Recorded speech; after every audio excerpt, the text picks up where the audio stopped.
Hello and welcome to Podcraft. It's Matthew and Jacob with you here, and it's time for another wee game of Cut or Keep. I'm kicking us off with this one, cold pitching guests via email. Damn, that's the one I was looking at for mine. What are you? Yeah. So I have a slightly pre-baked opinion on this. I am going to say keep. I'm going to say keep because done well, done in a way that is genuinely personal. I think cold email is still one of the more powerful ways to get in touch with people that you don't know. One of the great things about the internet, being able to reach almost anyone. Now, what I would do though is maybe add to that slightly. I know that's breaking the rules, but like I would add to that cold LinkedIn along with cold email and probably do both, to the same people, not like either or. I'd say keep. In fact, I'm not sure really, unless you already have a pre-existing network of people, that you could find good guests without that. There's other ways, but it's definitely one of the more accessible ways. So I'm going to emphatically say keep. Just don't do it badly is what I would say. Yeah, I think as well I'm in the keep camp. In the main, it'd be ridiculous if we weren't allowed to reach out to people that we've never spoke to before that would be good guests on our show, relevant guests. Like that would, a lot of podcasting would just fall down if that was gone, wouldn't it? Mm-hmm. Like you're saying, there's certainly a lot about cold outreach that is terrible. And I'm not just necessarily talking about the bot stuff or, people who've maybe, whether it's in good faith or not, paid a company to go out there and get them emails, and it's just not remotely a good fit. Really awkward. But I've even had the situation where, I've run audio drama shows and I'll get emails from either people representing potential guests or just people themselves saying, can I come on and talk about my book on this thing? And you're this is literally an audio drama. Are you an idiot? How have you not taken a list and sent it? And that's what I mean by do well. I think a lot of people use kind of cold email in that way as like a shotgun. Yeah. You know what I mean, get a list of people, write a template, send it to as many people as possible and see what comes back. And I think that's just straight up spam, really, isn't it? Yeah. Let's dig into this a bit more to see if we could help the listener out then, because if the listener wants to send out emails to potential people under what we would consider cold emails, what are some of the things that they could do to make sure that they don't come across as spam or don't end up getting ignored? Are you any sort of tips on that front? Yeah. I think best thing to do, a good rule is don't do mass email. Don't do mass cold email for that. And by that, do you mean the CC and CCC or BCC? Not even that. I mean, just don't write a template and then send the same email to 100 people. Right. Make yourself a list, a target list of people that you really want to work with and have a good idea in your head of why you want to work with them, why you want to have them on the podcast. And just email them. Just write them a letter. Think about it like that. You're writing them a letter. It's the thing with email is it's so easy just to copy paste.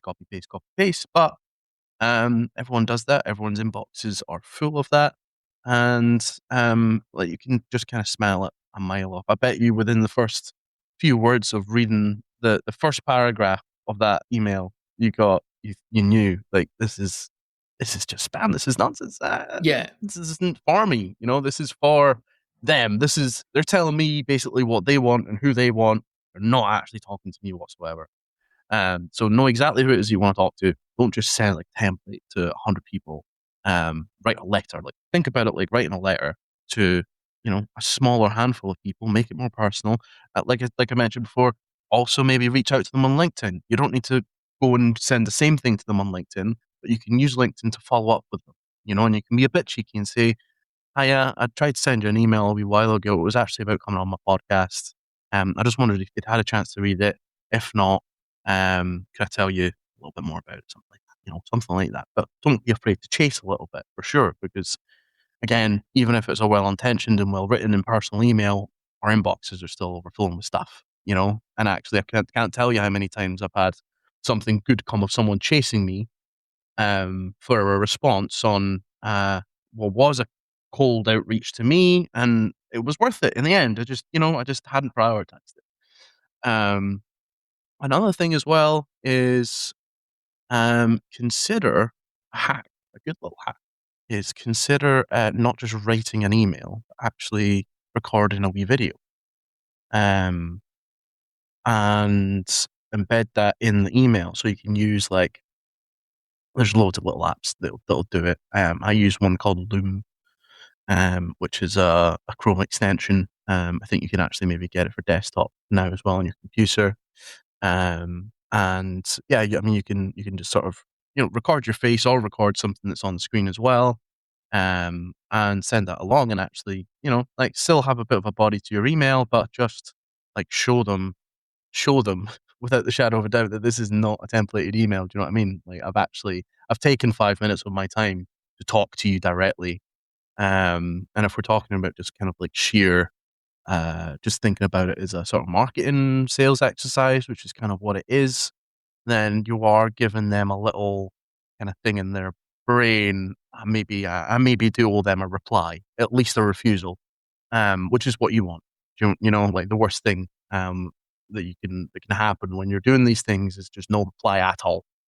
And that doesn't mean just rabbit on and say, "Did you read the email? Did you read the email?" Do you know what I mean? And we've all seen them as well. You've got eighth email in a row. Did you see that thing I sent you last week? Are you sure you didn't? Give them a reason to want to care. It sounds really horrible and sort of mercenary, but give them a reason to feel like they owe you a little something. And the reason that you do that in a genuine way is you go out of your way for them. That's the most human way to do it. Yeah, that'd be my advice.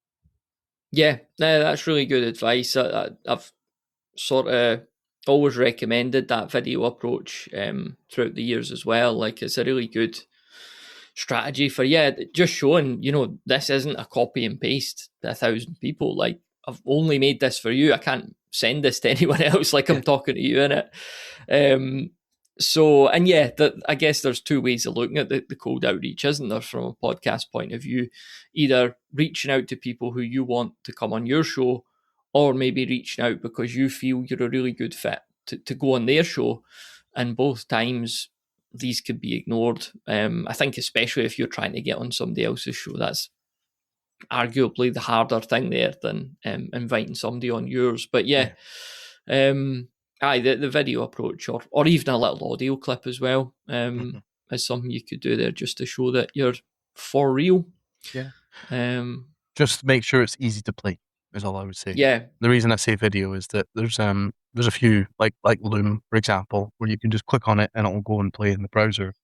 With audio, there's not as many tools to do that. You want it to be really easy and free of friction to go ahead and play it. You don't want them to have to download it and play it that way or do any of these things. So just make sure it's easy to do, easy to see. There is something as well to be said about actually having a face. You do get, generally speaking, having a face in any kind of marketing sales stuff you're doing, you will get a higher response rate, a higher engagement rate.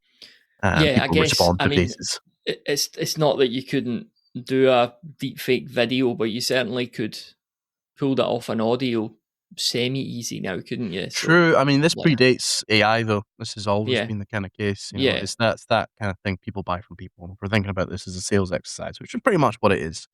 A face helps. It could be if you do it in a way that's not kind of corny. You could have a headshot in your email footer. That's very common. Something like that could do the job just as well.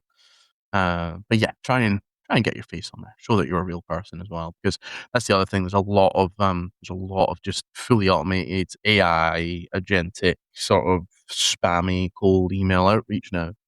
And yeah, you just want to make it completely unmistakably you.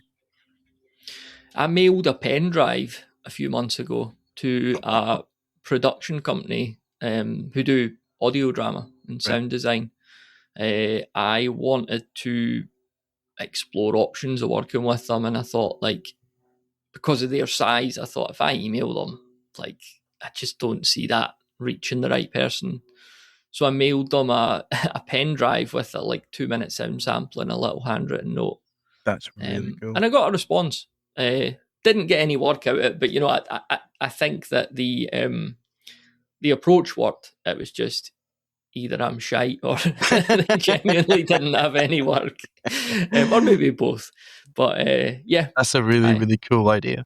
Actually, yeah, cost definitely me something that £3 or £4 could though, try. and I never got that back. £3 or £4. Could I get my money back, please? Yeah, I don't know about you, Send the but pen drive back. I wouldn't be plugging in random pen drives emailed to me.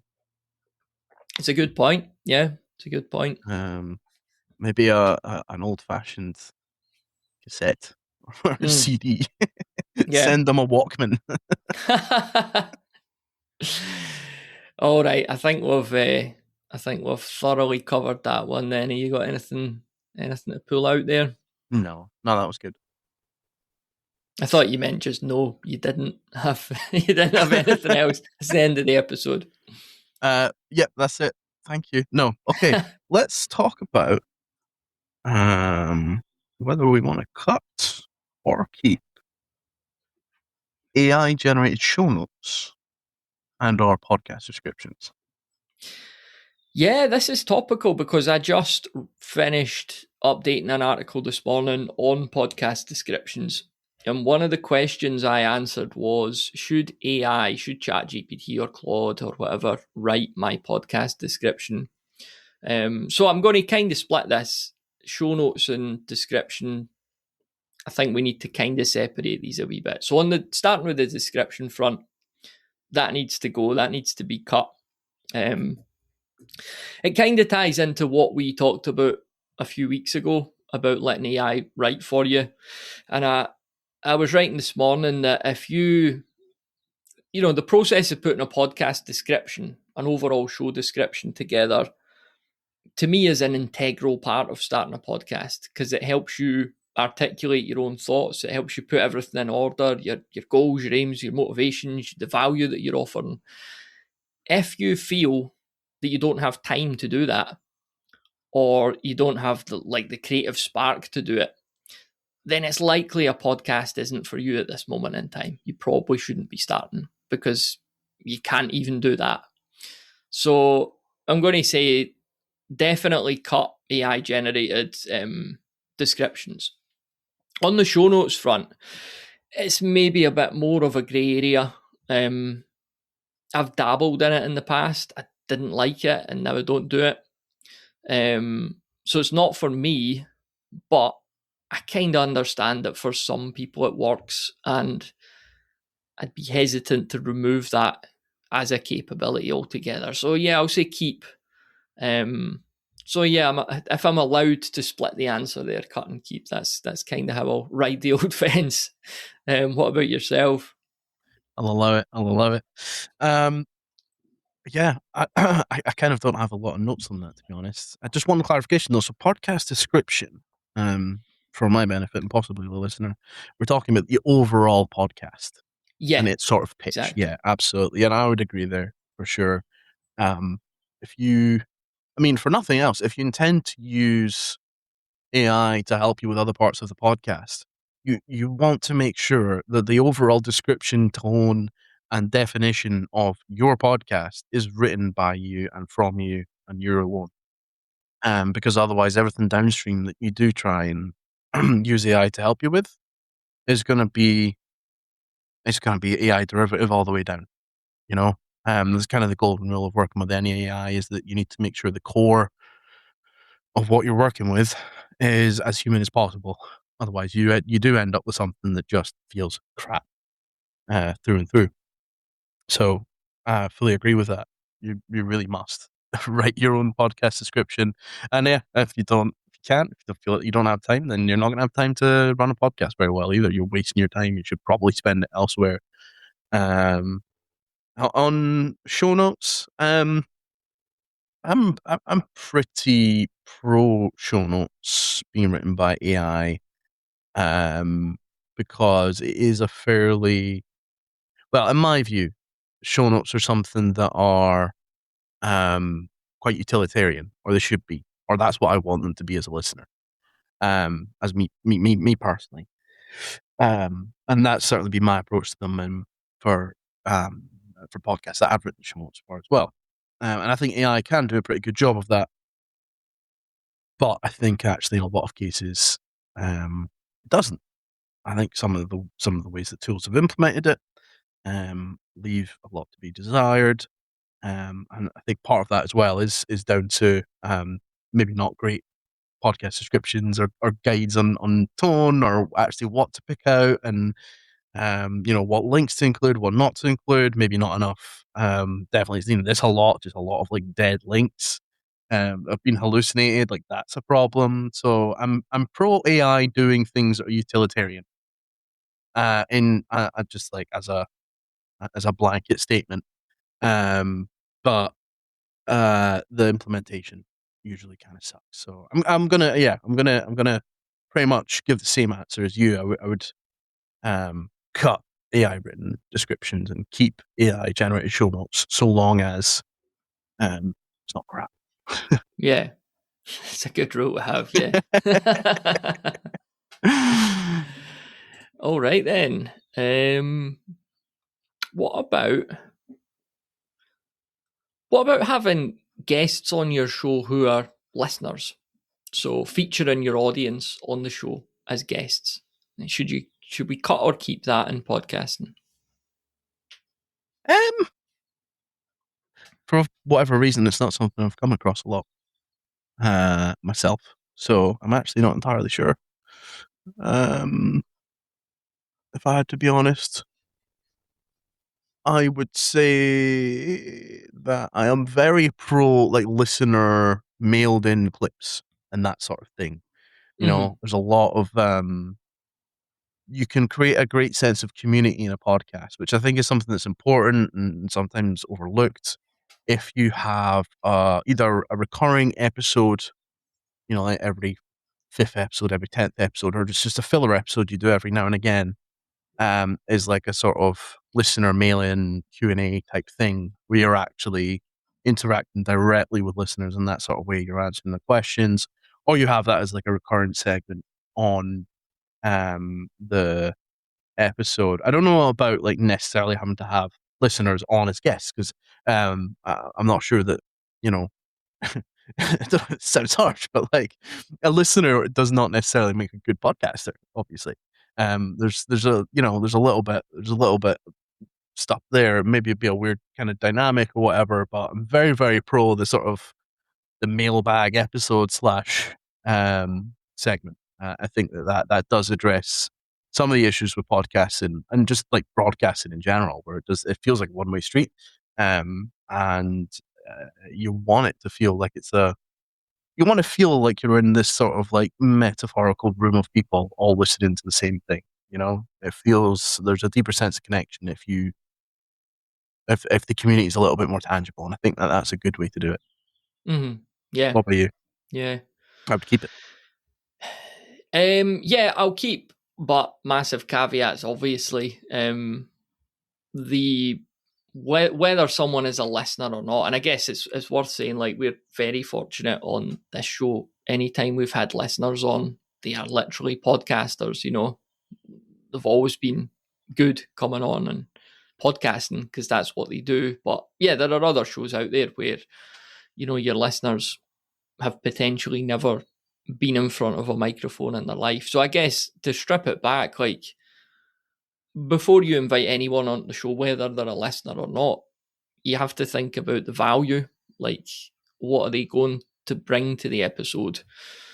And there's a lot of ways that your listeners, no matter what niche you're podcasting, there's a lot of ways that a listener can come on and offer a lot of value. But then I've come across it before, and it's very well meaning when maybe there's a milestone episode of a podcast and the podcaster will be in celebration mode, and they'll invite clips from the listeners, or they'll get listeners on, and it's all for the podcaster here, because it's people talking about, I love the show and congratulations on this milestone. And as a piece of content, it's very poor. It's very dry of value for especially new people discovering the show. So I think there's instances where just getting listeners on, again, it's a question of value. What's the listener going to get from this?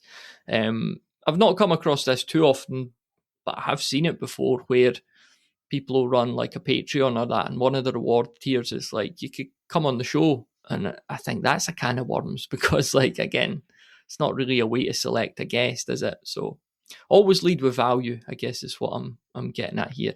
And that might be a listener, they might not be a listener. But lead with value and you won't go wrong on that front. Sage advice. Yeah, makes sense. Slightly related to one of the things you just mentioned, it kind of actually got my brain going in that direction. Should we cut or should we keep bonus and Patreon only episodes? Yes, this is something I'm probably going to experiment with on my own podcast. Just to see what happens. What I'm going to do basically is just record an extra 15-20 minutes and have some bonus content, and see if the audience are willing to give me a $5 for it. That doesn't answer the question of cut or keep. You know what, like, up until now I'd probably have said cut, but I'm prepared to defer that because it might be brilliant. Why I would have said cut is I'm just never really that convinced that people want more content from you. I think if they're a fan of what you do, they're probably satisfied. Well, and I could be wrong. There's definitely examples where people always want more, and that's like fiction, narrative stuff. There's a story, there's a cliffhanger. I think audiences of those shows, they're desperate to see what's next. But if I'm speaking to a different person every week and it's a slightly different conversation, I'm not like holding them back at the gate, zombie apocalypse style. So I don't know that they necessarily want more, but yeah, I'll have to defer that by saying I would have said cut. I'm not convinced there's loads of people out there wanting bonus content. I think they just want you to do your best with what you're already giving them rather than giving them more. But yeah, is that a flip-flopped answer, that? No, I think that's fine. I'm going to disagree though, because I think, I'm going to agree and I'm going to disagree. I'm going to agree that with the statement that people don't want more content, but I'm going to disagree, I think, possibly with the overall sentiment, because I think people do want different content. Yeah, and I think there's a cracking example of that in a UK-based podcast. Who I believe are one of the higher grossing podcasts on Patreon. They're called Have a Word, based in Liverpool. It's like two main guys. They're both comedians, and then the rest of their team who also feature in the podcast. And their usual public podcast on YouTube is, they'll get a guest on, and then they'll basically just talk for 2.5 hours. Do you know what I mean? Something like that. It's pretty standard. On their Patreon, though, on which they have, I think it's like over 40,000 patrons, all paying at least £3 a month. So at least not bad at all. Not bad at all. They're making at least 100 grand a month off of this. And they're not like huge comedians at all. This is just the podcast that has grown to be this kind of thing of its own. They're not, they do tour and all these things, but they're not like massive, like headlining comedians usually. But I think the model that they have for their Patreon is really, really interesting because they do two things. Number one, they do some of the same format that they do publicly on YouTube, except with like no censorship whatsoever. So it usually goes much further. It's usually a lot closer to the bone, and it's usually, it's just slightly different comedy. That really, I think, only really think that can only really apply to comedy. So let's park that. I think what's really interesting though is they do YouTube, they do Patreon specials, right? So they take, to be fair, probably a fair whack of the amount of money that they make on Patreon, and they will go and do interesting things.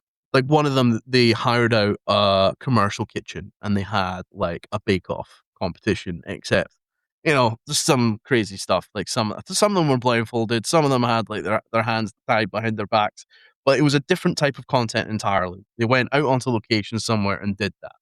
And that is like, for the people that enjoy their free content, that's a completely different type of long format content that is like really entertaining in its own right. Do you know what I mean? But completely different. It's not more of the same. It's something different. It's the same people. It's the same, people have bought into them and they want, just that sort of like higher production value, not just like sat on a couch, kind of couple camera angles. They're going to go off and do something interesting. Like another one they did was, they did a soapbox race, right? So they built this soapbox car thing, and it's the downhill Red Bull, make a wee kind of downhill go-karty type thing. And it was, they filmed themselves going to the hardware store and getting the things and making it, failing to make it, and then eventually getting someone to help them. And it was like, you know what? It's like a Top Gear special. You ever watch those? Now, I've seen them many yeah. years ago. Yeah, So yeah. like, there's the standard type of Top Gear episode, right? And it's just procedural, in a way, like we're going to review some cars. There's going to be someone that goes around the track. Like more or less the same thing is going to happen every single episode. But once or twice a season, we'll have this special and we're going to go and do something completely different. And that is a much more premium form of content. That is different content. And I think that same sort of um, idea can be applied to quite a lot of different creators and podcasts and these sorts of things. Like for you, Matthew, um, I think you were either thinking about doing this already or anyway, I had suggested it. But for your miniature wargaming podcast, like if people are already kind of bought into the usual content you're making, like to me the obvious thing would be for you to have battle reports in Patreon, like different type of content, maybe a higher production value, more difficult to make, like actually something that you need to charge for. You know what I mean? Not just more of the same. Something that actually kind of costs you something, whether it's time or, you need to hire premises or you need to, hire someone to do camera work or whatever it is. Like there's been investment in it and you can feel that in the content. It feels like another kind of different, it feels like a different thing, but it's for the people that have already invested in your free content and they want not just more of you, but they want, the next sort of level of you. So yeah, that's how I kind of feel about it. I kind of picked on this have a word example a lot there, but I think they just happen to be a really, really great example of a podcast that have made that work. And actually, the reason that their Patreon has grown so much is because of the quality of the content that they put on the Patreon. At the same time, though, their free content has grown massively as well, and it's a funnel, it's a pipeline, So I think there is a really interesting model there for creators to kind of have a wee look at. It's a cool case study. Yeah, for sure. No, great points. You've definitely got me thinking there. And yeah, maybe I was too blinkered in that more of the same approach. Not that I was thinking of it as more of the same, but No, yeah, I get what you're saying. There's scope to really do something different, isn't there? yeah. To really try something. So yeah, I no, Mhm. you've won me over. I'd switch my answer to keep based on your advice there. So On my rantings. Fair enough. cool. I think that'll do us. And I think that was 4 we got through, which was really good. Yeah. Sitting at a nice wee time there. So I will leave it for this week. And thanks as always for listening. And if you found this episode useful, please be sure to check out Ali2 as well. That's our podcast maker tool that helps support all the free content we put out there as well. So you could check it out for all your editing needs. You could also record your show, host your show on Alitu as well. So check it out at alitu.com, ALITU. Jacob, always forget the coupon for Podcraft listeners. Do you know it? Is it in your brain? Yeah, it's Podcraft. Podcraft. There you go. That'll take a bit of learning. Is it actually that, or are you just going to set that up? No, it's actually that. It's Podcraft. I hope nobody figures that out that doesn't listen to Podcraft. But anyway, if they do, fair play to them, I suppose. So yeah, thank you for listening. Thank you, Jacob, for joining me, and we'll catch up again on the next one.